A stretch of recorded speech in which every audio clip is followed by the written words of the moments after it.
service by the Royal Navy. In 1936 was the Swordfish Mark I. Extraordinary.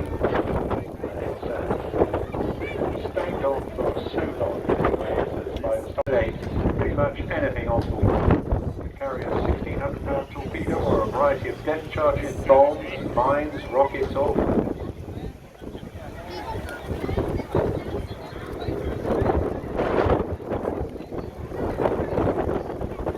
most magnificent sights in the hands today. Allison. Behind him is Tim Taylor. More about those two again in a few minutes' time. Despite the Pegasus engine being the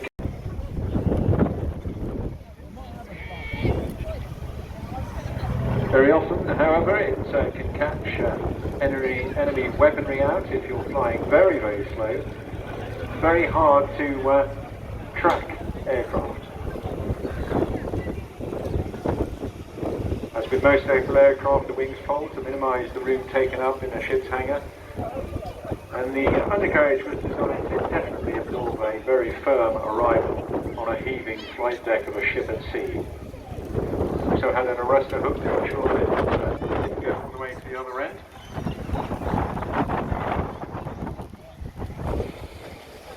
And some Swordfish were even fitted with a series of rockets that effectively stopped the Italian battle fleet taking any aggressive part in World War II, and which also proved the blueprint for Pearl Harbor. That famous chase after the very fast and dangerous battleship Bismarck ended when a Swordfish put a torpedo managed to sink 21 submarines over the course of the war, mostly while escorting convoys to North Russia, and responsible for the highest tonnage of any enemy shipping sunk by any enemy aircraft.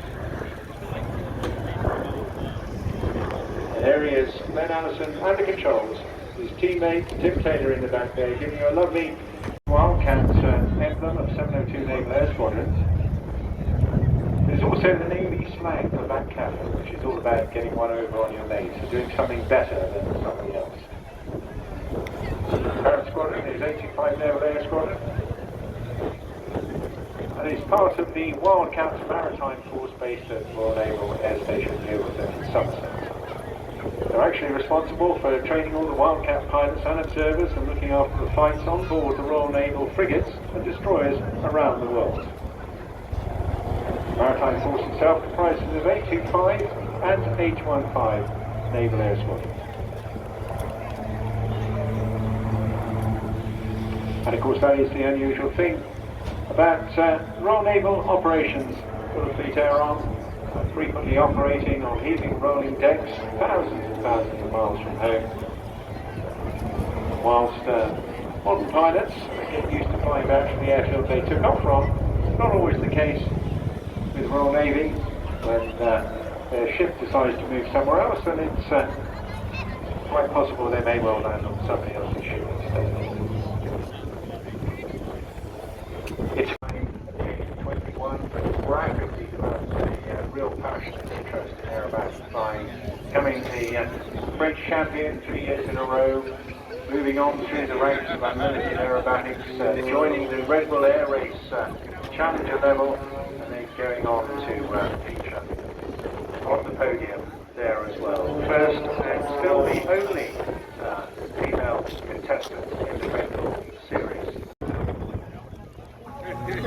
Flying today the extra 330 SC. It's a really amazing aircraft out of the famous stable of Walter Extra, of course, who was a retired aerobatic pilot back in the 1980s and designed a competitive level aerobatic monoplane aircraft, and evolving now into this even higher performance single seat version. German designed and built by him, one of only 50 or so manufactured, got even better performance than the more common two-seat variant, not least mainly due to the consequent saving in weight. Built specifically for unlimited aerobatics, and when you get to that standard you can't really exceed that. You pretty much have a ticket to fill the box, as they say. actually born in England, but moved to the south of France at the age of 3 and holds both dual French and British nationalities. She studied down in the south of France and was at Monaco for a few years in college there. But didn't go into aviation initially, working at various odd jobs before then, really getting her passion going at the age of 21, getting her very first private pilot's license. Having been offered the opportunity to learn aerobatics, she's absolutely delightful.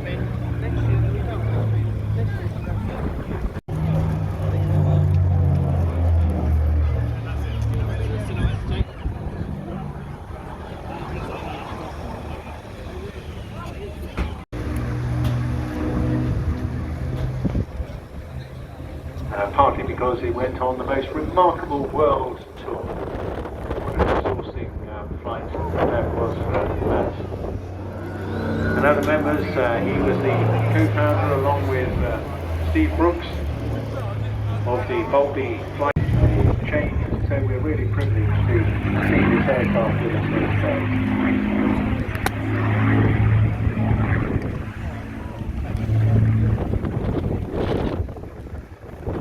Built by the famous Vickers Supermarine outlet in Castle Bromwich in 1943, carrying its historic registration of Mike Julia 271.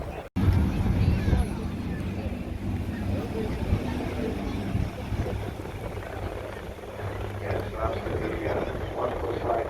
No matter how many Spitfires you have, just the sheer pleasure of seeing one, but to see the Lancaster, one of only 2 airworthy of its type in the entire world. And Royal Air Force has done so well to keep this magnificent tribute in the air. You may notice a slight variation in the tone, though, because it's just the Mark 19 we have with us today, which of course features the privilege.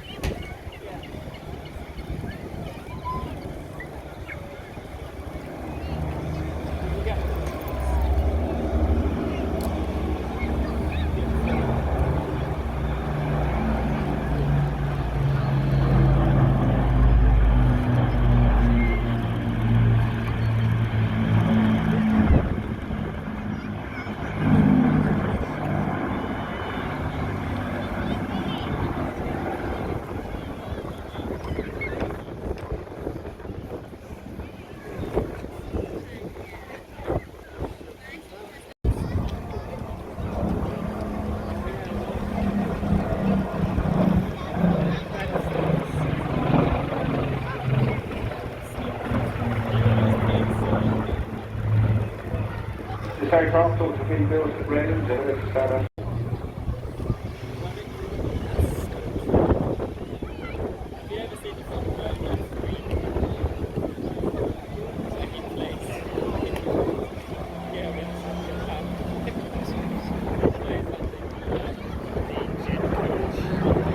Modified for use in the meteorological domain, flown by civilian pilots with the temperature, humidity and monitoring satellites. Flight, and so who departed with around between 1951 and 57, daily ascents up to 30,000 feet to gather meteorological information.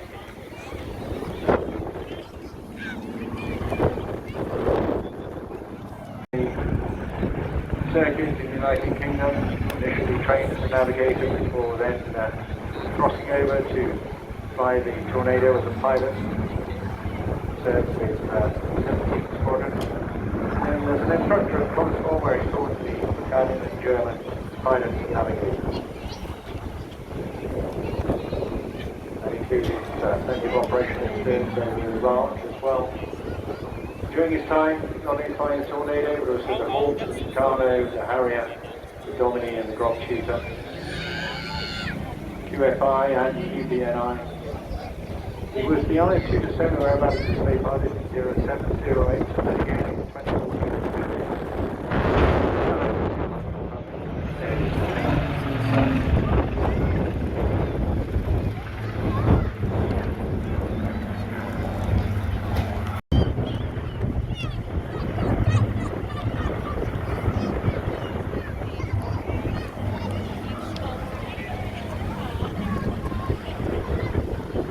Frank Lancaster took to the air from his first flight from Woodford in Manchester, January 1940.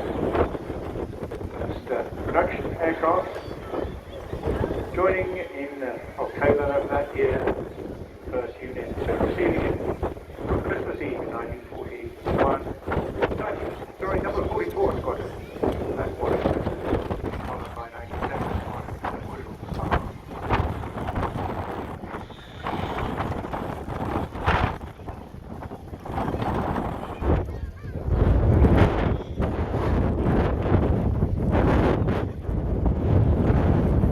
An absolutely amazing performer.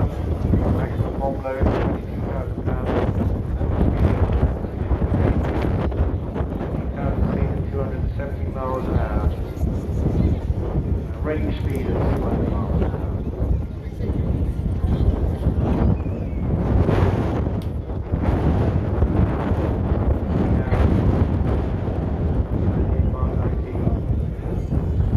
Chasing the Lancaster's tail.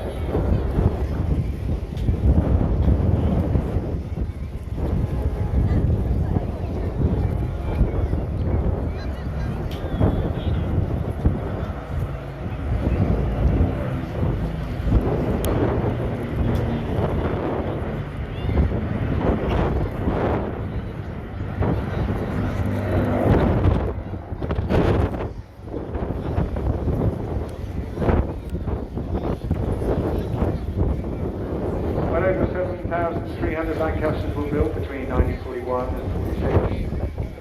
3,000 or so were lost on operations, write-offs and crashes. The vast majority, bar the one you see here and one in Canada, all don't survive. In total, 125,000 aircrew served in Bomber Command during World War II. Circuit in the United Kingdom, initially trained as a navigator before then crossing over to fly the Tornado as a pilot, served with 17th Squadron. And as an instructor at Commscoil, where he taught the Italian and German pilots and navigators. That included plenty of operational experience over in Iraq as well. During his time, not only flying the Tornado, but also the Hawk, the Tucano, the Harrier, the Domini and the Grog Cheetah, QFI and UBNI. He was the only 2-7 whereabouts to stay pilot in 0708 and again